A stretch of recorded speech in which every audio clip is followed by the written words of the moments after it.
Yo, what's poppin', Bagel Bros, and welcome back to another Patreon rant. If you want one of these, head on to the Patreon link down in the description and give me $5 or $10. This one comes from Neon Manta, who says, rant about series or franchises that you've always wanted to get into, but couldn't for whatever reason, be it barrier to entry or lack of time. Also talk about series you know an extensive amount of knowledge on, despite never actually experiencing the media firsthand. For example, I don't own a single Mortal Kombat game, nor have I played any game outside of a couple matches at arcades, yet I have a damn encyclopedic knowledge on the lore and characters, having read about them on wikis and watching cutscene compilations online. Now, at first, I was just gonna, glance over the first part of the rant request and then really dive into the second because, let me get back to it. A series you know an extent... No, that's the second part. Always wanted to get into, but couldn't for whatever reason. I mean, the first thing that comes to mind is just you watch a show and then you don't like it, which seems like a kind of boring way to interpret that, especially because the limitations Neon talks about are things like barrier to entry or lack of time, right? And so I didn't just want to talk about some anime that, I thought it was going to be good, and then it wasn't, and so I didn't finish it. But I think I've got one. I think I've got an interesting thing to talk about for this first part of the rant, which is chess. I wanted to get into chess so bad, because when you first start chess and you're improving super rapidly, it feels like you're on fire. It feels like, when you start chess.com, it estimates your elo way lower than it actually is, and so you just completely wipe the floor with your first 10 opponents or so, and then eventually, I'm not sure if they refined the way the ELO scales since I played, but when I first started, it would give me genuinely 10 ELO per match, plus 10 elo. When I tried to pick it up again on a new account, it gave me plus 50, minus 30, just insane shit like that. And so I don't know if something changed about the way it works, but when I first got into it, it was plus 10 each match. And so my first dozen games were I'm really good compared to my opponent. And then you start hitting the elo walls and you start to realize that a lot of chess is fucking reading about chess and watching tutorial videos on chess. And it becomes clear that you really, first of all, to get better at chess, you need to do a lot of studying. It feels like you're back at fucking school. And it's not something you do to relax. You really can't relax with chess. And as I kept going, I kept realizing that, I don't want to put in the effort to actually get better at this game. Because what I'm looking for in something recreational is something to just chill out with. And not, specifically for games, the ones I get most hooked on are the ones that don't take a whole lot of effort on my part. Stuff like Minecraft that I can just put on, put a podcast in the background, just build whatever I fucking want to. Stuff like that. And so I think chess, it's also just really frustrating when you hit that elo wall and then you lose 5 games in a row. You need a lot of discipline to be a good chess player, and I do not have that. I realized pretty quickly that it's just not something I'm built for. But the part of the rant that I found more interesting was things that I know a lot about but haven't experienced firsthand. Because in the age of YouTube, there's this strange meta level with which a lot of people experience a lot of games. So I don't play a lot of video games currently, and I've been wanting to play more of them, but I can just never bring myself to do so. However, most of the videos that I watch on YouTube are about video games. It's weirdly the inverse of anime. So for anime, I experienced a lot of it firsthand. I would watch only Digibro. I would only watch her reviews of anime. And then after a certain point it was no one else. And now that I've run out of Digi videos to watch, and I frankly haven't been watching much anime lately, any in the past month, frankly. Because of that, after Digi quit, or like after I ran out of Digi videos to watch, I just didn't watch any AniTube. I have been completely out of the loop as to what that looks like for a while now. Whereas with gaming, I've always been in the know about like not video games like what's coming out new, but like retro video games, speed running, that sort of thing. And so I just know a shit ton about like Mario 64, for example. That's on my mind because I wanted to get into it.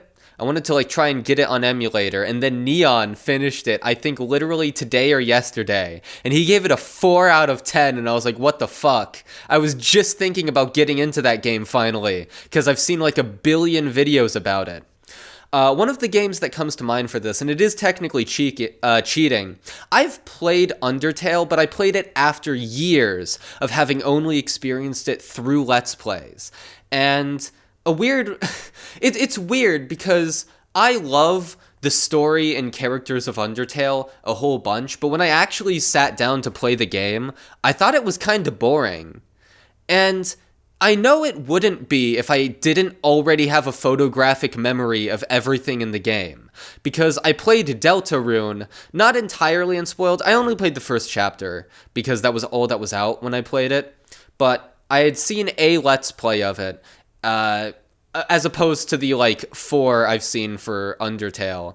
And it was, I think, mostly the same Let's Play each time from Psycho Plays, and then maybe a couple miscellaneous videos from other people. But for Deltarune, it was just PewDiePie's Let's Play. And they gave it a little bit of time, you know, played the actual game, and had a fun time with it. But for Undertale, it's just like, I remember everything too well.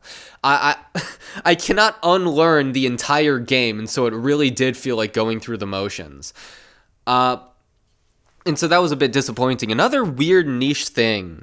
Well, actually, before I get to the niche stuff, the more obvious things, Asterisk War and Sword Art Online.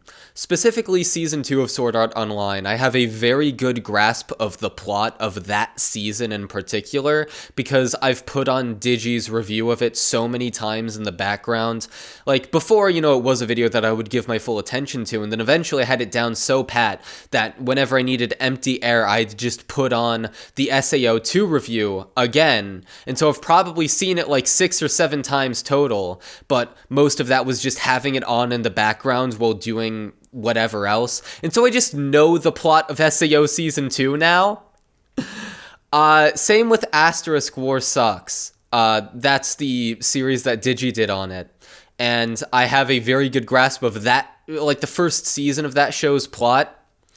That one I haven't exhausted as much as SAO2, but I've still seen that entire series way more times than I would like to admit. Not necessarily binging, like not in order each time, obviously. But like, you know, you can pick any part of that series and watch it without context for the most part, because of the way it's structured. But then we've got some of the weird stuff. So, for example, this year, literally last month, in fact, Peachal came out with their video on Pokemon Run and Bun, which is a ROM hack of Pokemon Emerald. And it is like one of the best videos on YouTube, and the context through which I watched it was that I was finally rendering the Nintendo GigaLeak video, and I was like, that was after a streak of like working anywhere from 8 to 12 hours every day for like a week straight, something like that. And then afterwards, I finally hit that fucking render button and crashed the fuck out and watched Peachal's entire 3-hour video on Pokemon Run and Bun in a single day. Which is kind of crazy to think about, but it is legitimately one of the greatest YouTube videos of all time. I will stand by that. And so, I know a lot about Pokemon Run and Bun, the game, but I would never want to play it. when you like it's really fun to watch someone play it, because Pichal, you see him doing these crazy calculations, and he says it takes like hours on end to prepare for a single fight. One wrong move could cost you the entire run. And Pichal himself, he played it really, I wouldn't say fast and loose, obviously it is very prepared, but like he wasn't doing the optimal strats, not getting the optimal encounters at every turn, and so he had he had to desperately struggle to get the run to a point where it was beatable. And even at the, well, I'm not going to spoil the entire fucking video for you. It's a great video. But it is, like, it's really exciting, and it lends itself to a lot of crazy plot twists, and it really makes you respect the design of the ROM hack, because each fight is a puzzle. Like, it's made by one of competitive Pokemon's best players. And so they're all just these weird gimmicky puzzles where you need a very specific solution out of the encounters you have, and you really need to prepare for every fight in order to get through. And it's just like, I could never see myself dedicating nearly enough time to doing that. Like, I've tried Nuzlocking just vanilla Pokemon before, and I suck at it. Like, I could not see myself doing that ROM hack ever.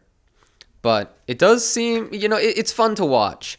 But I would at least consider doing that. I would never consider playing Better Than Wolves, which is a Minecraft mod that is commonly purported to be the hardest mod in Minecraft. Now, that's just YouTube clickbait. It's not anywhere close to the hardest. It mostly, I'm gonna be real with you, having seen multiple videos, multiple hour-long, 2-hour-long videos on it, it seems like the worst fucking mod on earth. It seems like the antithesis of fun. It is so grindy, it takes you so long to get anywhere. It is really like a quote-unquote hardcore survival experience with, a bunch of extra tech added on. But it's just, Minecraft isn't really a good survival game in that way. It's a good survival game in the sense of prompting you to build things. Like survival is really just a mechanic to make you build. Having it actually be a survival game just, it feels weird for Minecraft and unfitting and unwieldy, and that's why Better Than Wolves seems like a pain in the ass to actually play. And there's a video that really reinforced this impression of the mod to me, because I'd already had these opinions watching TDLMC's videos before they got too fucking long. Like, some of his videos got around the 3-hour mark and I just gave up. I was like, I'm not watching this shit. But some of his less absurdly long ones I did watch. But my favorite video on Better Than Wolves is from this guy named Leon Talks A Lot. And it's simply titled 2 Hours of Pain. That is one of my favorite titles to a YouTube video ever, because it's so perfect. Because he's clearly not that good at Minecraft, and he's playing what is called the hardest mod, and it's like a grindy nightmare, and you can tell that every second of it is just pure pain and misery for him. Like, he shows the live clips of him playing, and it just sounds like his soul has left his body. And it is so funny. It is one of the funniest videos I have ever seen. I sincerely recommend it.